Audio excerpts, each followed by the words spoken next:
Hey guys, what's up? Welcome back here to today's edition of The Fishing Teacher, and thank you very much for making some time out of your day to spend with me and watch the video. Always very grateful for that. Guys, today we're going to be talking about spinnerbait blade colors, about which colors you should use under a variety of situations. That's probably one of the most probably least talked about things I hear about in bass fishing is how to match your spinnerbait blade colors to different type of water conditions, sky conditions, species of fish. So we're going to give you guys some good foundational tips on that in today's video. Also guys, big thank you out there to everybody that has taken the time to hit the subscribe button to The Fishing Teacher. Definitely appreciate that. And also I'd like to encourage everybody to check out our Patreon page. It's a good way to support the channel, so much appreciated there. Okay guys, spinnerbait blade colors. First of all, let's talk a little bit about the most common spinnerbait blade combination. The silver and gold combination that you see here on this Megabass SV3 spinnerbait is probably the most common color combination that you see as far as when you buy it off the any retail store. This is just a real popular color, and for good reason, because it works good. I mean, this is a really good combination for most situations, that gold silver combination.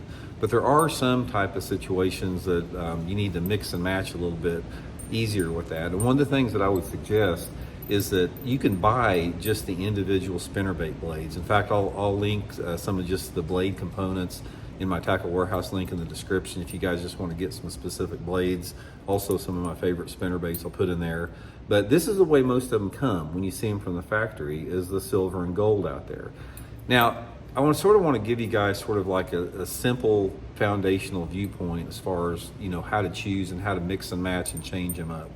A lot of it has to do with the water clarity and the sky conditions and the wind sometimes.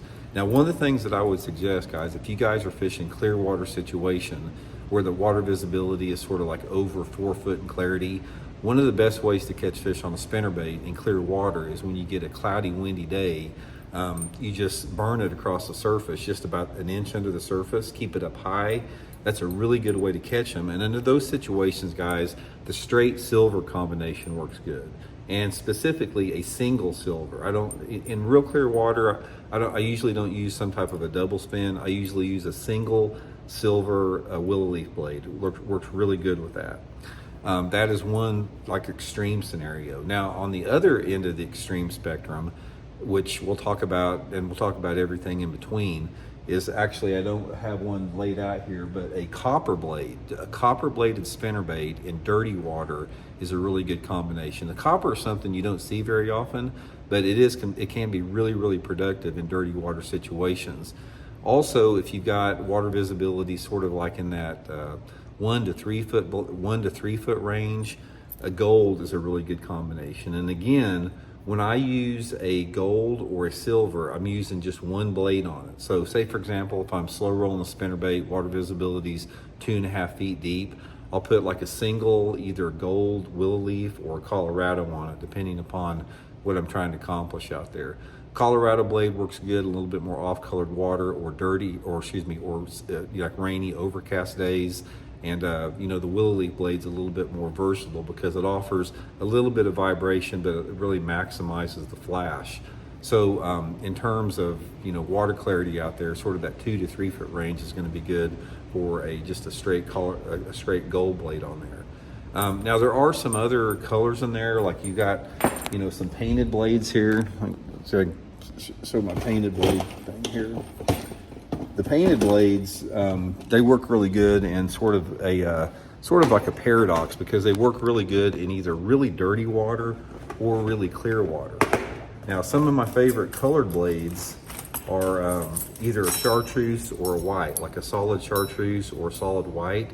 Solid chartreuse or solid white is really good in muddy water when you have water visibility of under a foot, sort of like that 6 inch to a foot range. Really good color.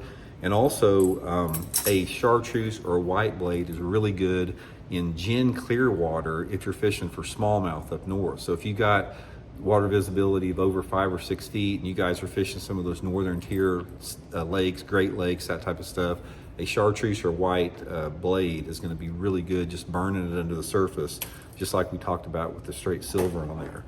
Now also, in addition to water clarity, the sunlight, the sky conditions, the sunlight conditions also have an impact on that too. One of the things that I have found out as far as if you've got a really, really cloudy day, like it's a dark, rainy, cloudy type days, not only the painted blades sometimes can produce better, but that's usually when I go to the gold blade.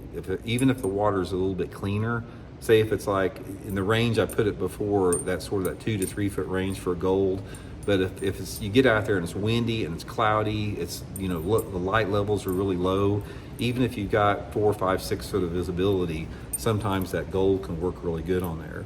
But the main thing is that what I try to encourage everybody to do is this is the setup that you see on the retail stores out there. So try to do something a little bit different. Like try to put 2 silver blades on there, or try to put 2 gold blades, or 1 single silver blade, or 1 single gold blade out there. Try to pay attention to the blade configurations that you see hanging on the big box stores out there, and just try to create and come up something a little bit on your own there. It's really easy to change them out, guys. All you have to do is a pair of needle nose pliers. Just open that up and you can slide these things on and off, and you can make a double spin or a single spin. You can change sides of blades on there. It's sort of like a real good modification for you guys to sort of just experiment and see what they like a little bit.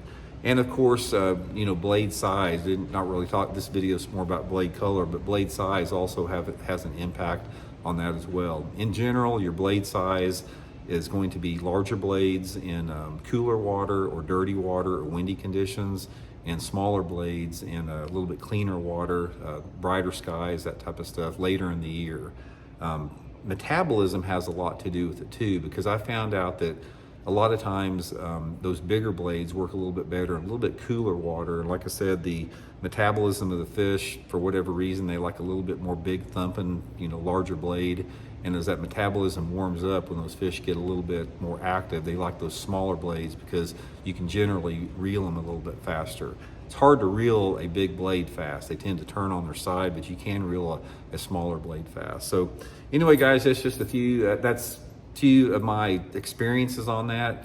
The thing about blade configuration, color, it's just sort of like any other color out there. You can have some guidelines, but ultimately you have to let the fish tell you what they want. So just don't be afraid to experiment and try some different stuff. So hope it helps out. We'll talk to y'all later.